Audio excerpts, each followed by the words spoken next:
Okay, so nice. You got this one. Uh, I didn't watch the second half. I watched the first half. Kind of. It was it was cagey. It was back and forth. Not a lot of you know real open chances. And honestly, I kind of saw it coming. Working out that way. I didn't really know what kind of lineup. I mean, who knows what the lineup's going to be? For uh, for you know having played Thursday, some of those guys probably could have been benched, and you know, not even on the bench, not even a sub, just be you know like picture the lineup of just picture this lineup. I know you hate to picture anything related to Spurs, but just picture if you were as a third party, remove the connotations of rivalries of Chadley on the left, Adebayor, Soldado, Lamella. Erickson's on the bench. In the middle. Now, as well as Paulinho has played and as bright and as like positive as his play is, generally speaking, like on all levels, whether it's internationally or as a club player, a week off or a weekend off.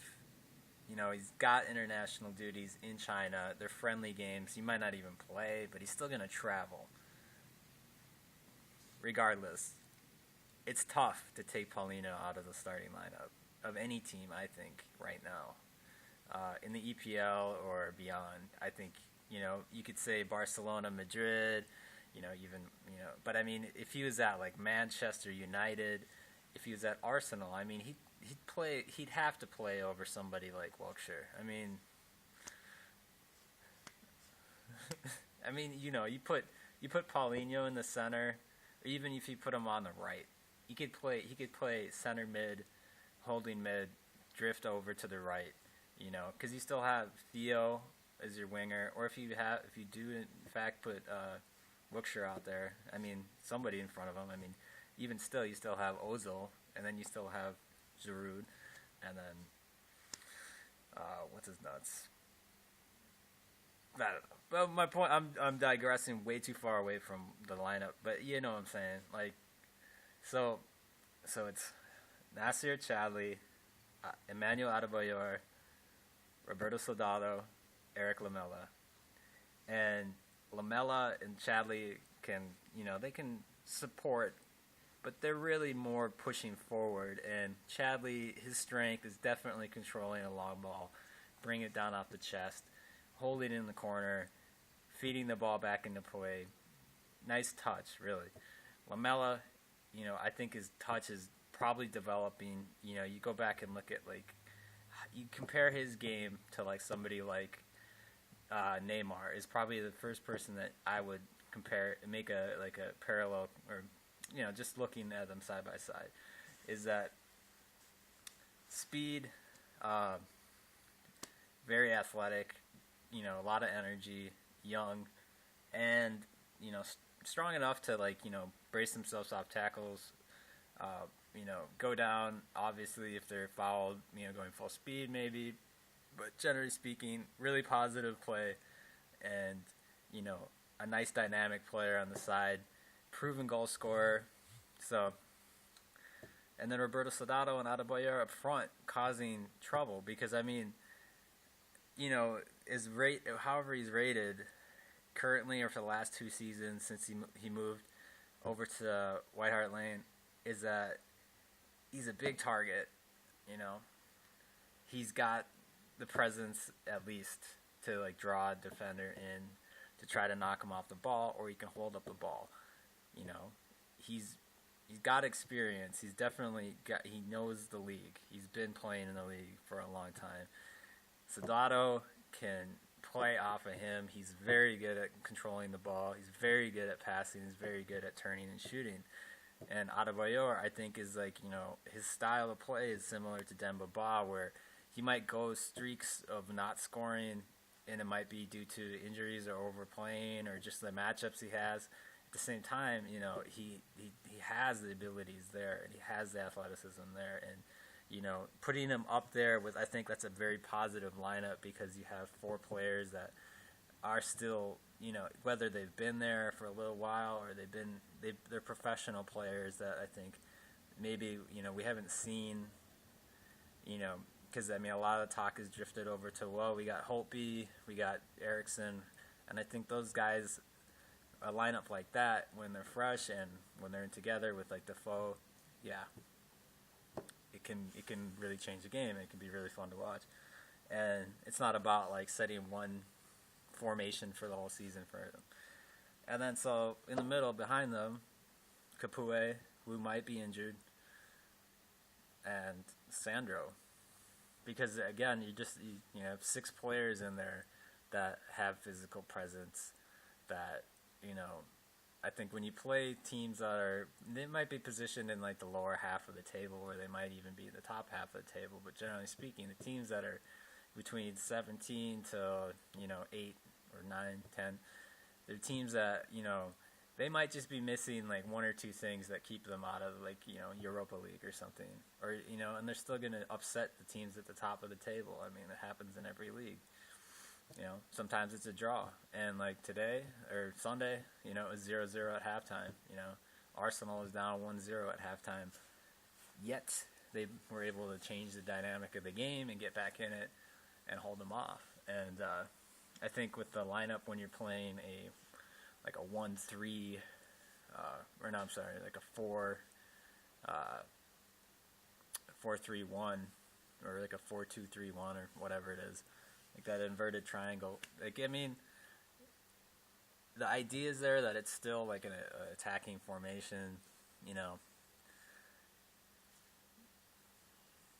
but it has its limitations when it comes to the long ball, or like changing it up, or like, pressing high. And players like Soldado, Adebayor, who aren't getting, Soldado, you could say, well, you take Soldado out and you put Defoe in. That's, you could definitely do that. Or you could go one striker, like you have been, and have, Holtby, Erickson, push forward, as long as, or Dembele. But again, a lot of those players have been seen a lot of time, and they played just a couple days ago. And, part of the concept of having a team that plays in every competition and is being competitive in each one and goes out to win matches, not get draws, is that they have to, rest players. It's just, it's different to the point to where if we were just in the EPL, we were just focusing on that, sure, then play Dembele every match, he gets 38 matches in. And, at the back, it's, for me, like, it's tough because you look at the lineup and it's like you have Rose and Walker, who are kind of divisive. I guess they're divisive players with the back line. Not so much with like guys like Jan Vertonghen and Kabul. I think most of the chatter about the team, or just in respect to their overall character and play, has been that they are, they're starters, whereas like somebody like Dawson might be,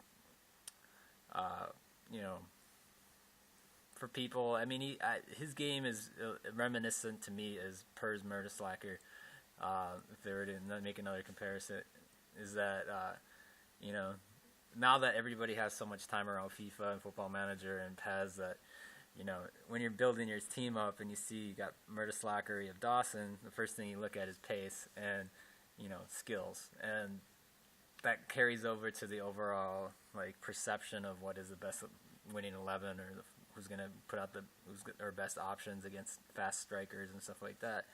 And I think that within their their limitations, I think Merslacker definitely is one of those guys that, like, whatever his limitations are pace wise or athleticism, that he still rises to the occasion and plays very well and is very smart in his way he plays.